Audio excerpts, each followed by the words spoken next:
दोस्तों बात करते तो आप लोगों ने हर जगह डॉल्बी एटमॉस का नाम सुना होगा, यानी कि ओटीटी ऐप यूज करते समय डॉल्बी एटमॉस का लोगो देखा होगा, फिल्म देखते समय भी डॉल्बी एटमॉस के बारे में कहीं ना कहीं दिखा होगा। यहां तक कि आप देखा तो मोबाइल फोन के अंदर भी डॉल्बी एटमॉस आता है, ईयरफोन के अंदर भी डॉल्बी एटमॉस आता है। तो अगर हर जगह डॉल्बी एटमॉस का इतना ज्यादा चलन क्यों चल पड़ा है, मतलब sound system, sound bar, speakers में भी आता है। अब देखो चीज काफी ज्यादा कॉम्प्लेक्स है, क्योंकि मैं बताऊं हर जगह का डॉल्बी एटमॉस अलग तरीके से काम कर सकता है और यहाँ पे एक बेस्ट साउंडिंग एक्सपीरियंस देने का तो मतलब है उनका। लेकिन एक बात बता देता हूँ, कुछ जगह सिर्फ नाम का गिमिक भी है और कुछ जगह में रियलिटी में काम करता है। और आप ऐसा बिल्कुल भी मत समझिए कि थिएटर जैसा मजा आपको मोबाइल फोन पे मिल जाएगा, ऐसा कभी नहीं होने वाला। लेकिन फिर भी डॉल्बी एटमॉस को इस तरीके से प्रमोट किया जाता है। कुछ मिथ्स हैं, कुछ रियलिटी, सब कुछ के बारे में बात करने वाले। वीडियो पसंद आए लाइक कर देना, चैनल को सब्सक्राइब कर देना। सबसे पहले बात करता है कि डॉल्बी एटमॉस क्यों आया। देखो डॉल्बी एटमॉस बनाया गया था थिएटर्स के लिए ताकि उसमें बेटर साउंड एक्सपीरियंस दिया जा सके। ट्रेडिशनल लेवल पे थिएटर पहले स्टीरियो होते थे, लेफ्ट चैनल राइट चैनल। उसके बाद आपको सराउंड साउंड देखने को मिलने लगा जिसे डॉल्बी डिजिटल भी कहा जाता है। अब उसके अंदर यहाँ पे आपको 5 स्पीकर और एक सबवूफर था, यानी कि 2 फ्रंट में होते थे स्पीकर, 2 रियर, 2 पीछे। एक सेंटर स्पीकर होता था सेंटर में जहां से डायलॉग्स निकलते थे, और एक लो फ्रीक्वेंसी चैनल जिसे हम सबवूफर भी कहते हैं वो था, जिससे आपको बेस सुनाई देता है। ये चीज काफी समय से चलती हुई आ रही थी। लेकिन जब डॉल्बी एटमॉस आता है तो इसको एक लेवल और ऊपर ले जाता है और वो लोग ये कहते हैं कि हम 5 स्पीकर ही क्यों लगा रहे हैं, हम तो और ज्यादा स्पीकर भी लगा सकते हैं और भर दो पूरे थिएटर को अलग अलग स्पीकर पे, यानी कि छत पे स्पीकर लगा दो, साइड में दीवार पे स्पीकर लगा दो, पीछे लगा दो। और जब बहुत सारे स्पीकर लगा दिए और उस हिसाब से बेटर मिक्सिंग होने लगी, यानी कि आपको जो साउंड फिल्मों में देखने को मिलता है उसके अंदर एम्बिएंट साउंड आ गया और भी काफी सारी चीजें आई, तो एक रियलिस्टिक एक्सपीरियंस है। और यहाँ पे डॉल्बी वाले ये क्लेम करते हैं कि साउंड को एज एन ऑब्जेक्ट ये लोग ट्रीट करते हैं, जैसे कि पूरे थिएटर में आप कहीं भी बैठे हो तो आपको एक 360 डिग्री का इमर्सिव एक्सपीरियंस होगा। अगर पानी की बूंदे गिर रही है तो छत से आवाज आएगी पानी की बूंदे गिरने की, अगर हेलीकॉप्टर घूम रहा है तो उस हिसाब से आपको आएगी। यानी कि साउंड का मजा लेके आपको एक इमर्सिव एक्सपीरियंस देना कि आप है ना फिल्म के एक्शन सीन का एक पार्ट बन गए हो। और इसलिए डॉल्बी एटमॉस एक्शन सीन वाली जो फिल्में रहती हैं उनके लिए ज्यादा प्रेफर किया जाता है, क्योंकि फिल्म देखते समय आपको एक ज्यादा रियलिस्टिक एक्शन का एक्सपीरियंस होगा इन टर्म्स ऑफ साउंड, क्योंकि मल्टीपल स्पीकर लगा दिए और चारों तरफ आपको आवाज आएगी तो आप एक इमर्सिव एक्सपीरियंस ले पाओगे। और एक दो फन फैक्ट भी बता सकता हूं, इंडिया में जो पहली फिल्म जो डॉल्बी एटमॉस के साथ रिलीज हुई थी वो थी शिवाजी द बॉस का 3D वर्जन, जिसको री रिलीज किया गया था बाद में, वो डॉल्बी एटमॉस में थी। पहली हिंदी फिल्म धूम 3 थी यहाँ पे, जिसे डॉल्बी एटमॉस में रिलीज किया गया था। ये कुछ चीजें यहाँ पे चल रही थी। बस देखा तो थिएटर में चलो अच्छा काम कर रही है, आपको एक यूनिक एक्सपीरियंस मिल रहा है, लेकिन डॉल्बी वाले सोचते हैं कि क्यों ना इसे हम टीवी तक भी लेके जाया जाए।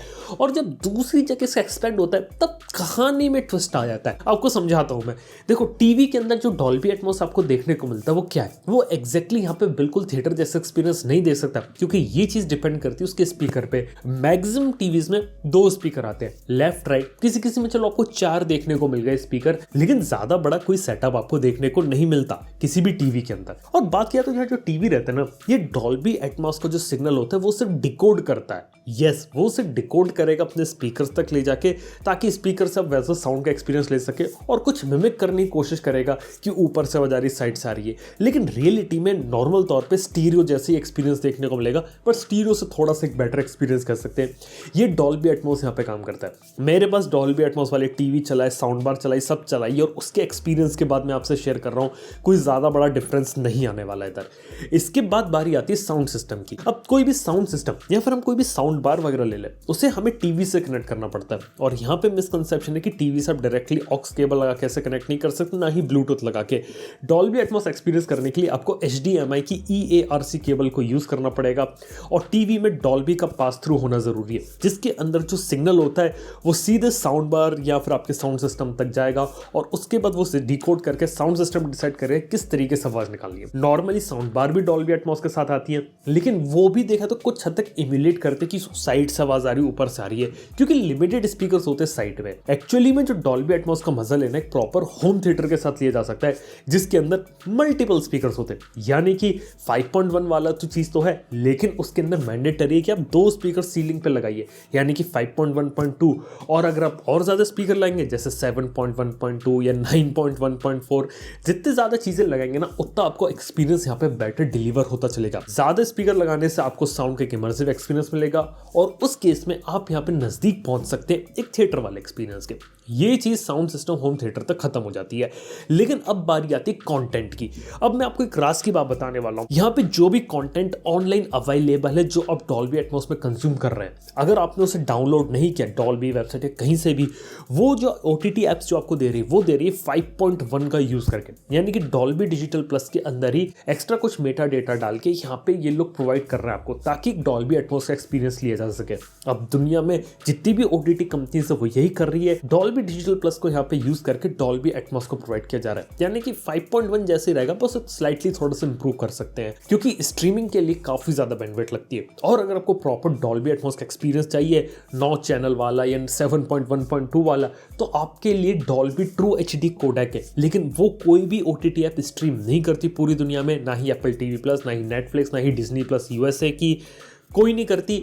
उसको एक्सपीरियंस करने के लिए आपको ब्लू-रे खरीदनी पड़ेगी, ब्लू-रे DVD प्लेयर लगाना पड़ेगा, फिर जाके अच्छे एक्सपीरियंस के साथ इसका मजा लिया जा सकता है। तो हाँ, अगर आप लोगों को लगता है कि बहुत सारे स्पीकर लगा के नेटफ्लिक्स वगैरह के अंदर डॉल्बी एटमॉस की फिल्म अगर देखेंगे तो प्रॉपर मजा ले पाएंगे, ऐसा नहीं होने वाला। वो 5.1 वाले सिस्टम में भी वैसे ही कम करेगी और आपका अगर 9 चैनल का सिस्टम है तो वहां पे थोड़ा सा बेटर कम करेगी।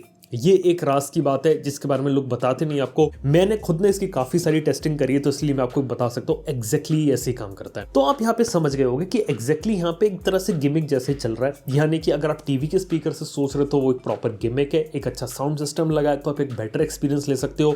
लेकिन थिएटर वाला एक्सपीरियंस लेने के लिए आपको ज्यादा स्पीकर की भी रिक्वायरमेंट रहेगी, प्रॉपर सिस्टम भी चाहिए आपको और कंटेंट भी होना चाहिए। ये एक बड़ी रिस्ट्रिक्शन है। लेकिन वही बात करें मोबाइल फोन्स का, क्या यार मोबाइल फोन में भी तो डॉल्बी एटमॉस आता है। अब यहाँ पे 2 केसेस में कहानी पड़ती है। पहला केस है आईफोन का, दूसरा है एंड्रॉइड का।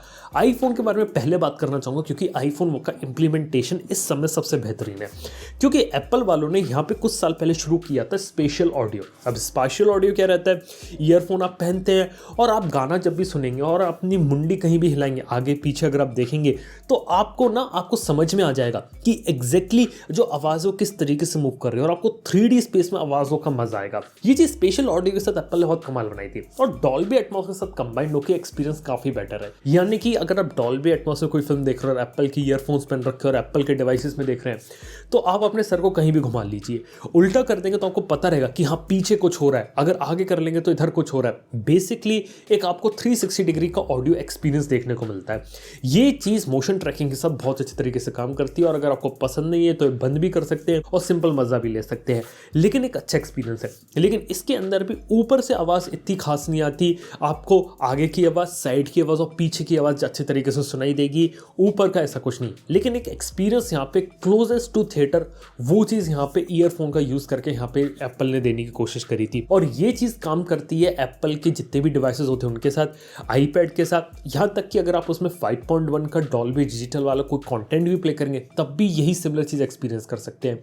नेटफ्लिक्स के अंदर भी काम कर रही है, एप्पल TV प्लस के शोज आप देख रहे हो तो उसमें भी काम कर रही है। यहाँ तक कि अगर आपको गाने भी सुनने तो Dolby Atmos for music Apple music में आता है और ये चीज वहां भी काम करती है। और हाँ, हिंदी गाने भी एप्पल म्यूजिक के पास अवेलेबल है, जिसके अंदर आप जब भी गाना सुनेंगे तो आपको पता चलेगा कि आगे से आवाज आ रही है, पीछे इंस्ट्रूमेंट से क्या आवाज आ रही है, वो क्योंकि गानों की मिक्सिंग ऐसी की गई कि अगर आप यहाँ पे एक्सपीरियंस करेंगे तो यहाँ पे आपको ऐसा लगेगा कि आप एक लाइव ऑर्केस्ट्रा में बैठे हैं और ये चीज इसे यहाँ पे सबसे ज्यादा सुपीरियर बना देती है। ये चीज इसकी सबसे ज्यादा खास बात है और इसलिए आईफोन का इंप्लीमेंटेशन का काफी बेटर है। वही बात करें एंड्रॉइड में तो एंड्रॉइड में 2 इंप्लीमेंटेशन है। पहला इंप्लीमेंटेशन है सिर्फ और सिर्फ इक्वलाइजर का। यस, डॉल्बी एटमॉस सभी फोन के अंदर इक्वलाइजर की तरीके से काम किया जाता है, जहां पे आप कुछ प्रीसेट्स रहते हैं वहां पे आप डिसाइड करके बेस, ट्रिबल ये सब चीजें एडजस्ट हो जाएंगी और आपको एक बेटर साउंडिंग एक्सपीरियंस आ जाएगा। भले आप कोई भी गाना सुन रहे हैं लेकिन आपको लगता है कि आप नॉर्मल चीज सुन रहे हैं और उसके बाद आपको एक मल्टी चैनल ऑडियो मिल जाएगा, यानी कि आपको चारों तरफ देखने को मिल जाएगा, चारों तरफ से जो आवाज आ रही है वो वैसा एक्सपीरियंस आप नहीं ले सकते अनलेस जो कंटेंट है वो मल्टी चैनल में अवेलेबल हो। ये रेगुलर गाने या रेगुलर चीजों को लेके बस उसमें बेस और ट्रिबल वगैरह एडजस्ट करके एक बेटर साउंड लाने की कोशिश करता है। पहली चीज इक्वलाइजर होता है।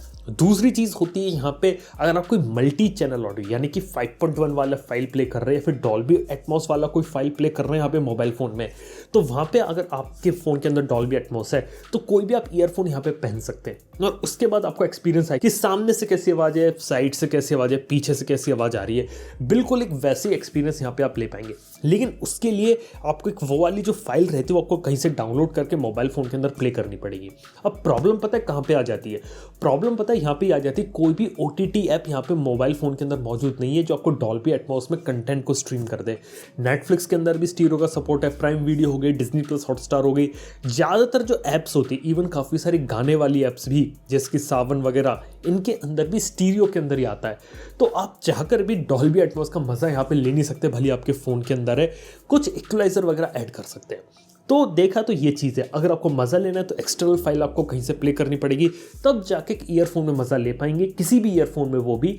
लेकिन उसके अंदर आपको लग रहा है कि 360 डिग्री हेड ट्रैकिंग वगैरह होके जो एप्पल जो अपने एयरपॉड प्रो के साथ मज़ा लेती है वो मज़ा ले पाएंगे, वो चीज़ नहीं होने वाली। इसके साथ जब ईयरफोन के अंदर जो डॉल्बी एटमॉस आता है उसके बारे में बोल सकता हूँ वो तो पूरी तरीके से गिमिक है। बस उसमें ये कि डॉल्बी वालों ने उसकी टेस्टिंग वगैरह करी और ये बोला है कि उसका साउंड स्टेज अच्छा होगा, कि जब डॉल्बी एटमॉस का कंटेंट स्टीरियो में होकर ईयरफोन से जाएगा तो आपको बहुत ज़्यादा रियलिस्टिक साउंड होगा। लेकिन ये सिर्फ एक ट्रेडमार्क और गिमिक ही साबित हुआ है। एग्जैक्टली कोई भी अच्छा ईयरफोन, भले उसमें डॉल्बी एटमॉस नहीं है, लेकिन साउंड स्टेज है कि जितनी दूरी से साउंड आ रही है, इंस्ट्रूमेंटेशन का सेपरेशन है वो अच्छा है, यानी कि अच्छी क्वालिटी अगर हेडफोन ईयरफोन अगर आप यूज़ कर रहे हैं तो उसमें भी वैसा ही मज़ा ले सकते हैं जैसा किसी भी दूसरे डॉल्बी एटमॉस वाले ईयरफोन में ले रहे हैं। ये एक चीज़ है, क्योंकि जो ईयरफोन्स रहते हैं वायर्ड हो चाहे वायरलेस हो, वो स्टीरियो सिग्नल ही रिसीव करता है मोबाइल फ़ोन से और उसी को कन्वर्ट करके दिखाता है। अब मोबाइल फ़ोन के ऊपर डिपेंड करता है कि वो स्टीरियो सिग्नल को यहाँ पे कन्वर्ट कैसे कर रहा है। मतलब उसके अंदर डॉल्बी एटमॉस का जो ऑडियो आ रहा है उसको वो दो स्टीरियो के अंदर अच्छे तरीके से कन्वर्ट कर रहा है। आपको साउंड सेपरेशन अच्छा है तो आपको बेटर एक्सपीरियंस मिलेगा। एल्स ईयरफोन्स के अंदर एक प्रॉपर गिमिक साबित हो गया। और एंड्रॉइड फोन में भी एक हद तक गिमिक है, क्योंकि इक्वलाइजर से ज़्यादा उस चीज़ को आप यहाँ पे ज़्यादा यूज़ नहीं कर सकते। ये चीज़ है। तो मेरे को लगता है कि कहानी आप समझ गए होगे। चीज़ काफ़ी ज़्यादा कॉम्प्लेक्स थी, काफ़ी अलग अलग चीज़ें थी। थिएटर में अलग है, टीवीज़ में अलग रहता है, OTT ऐप्स में अलग रहता है, हर जगह अलग तरीके से इंप्लीमेंट कर रखा है।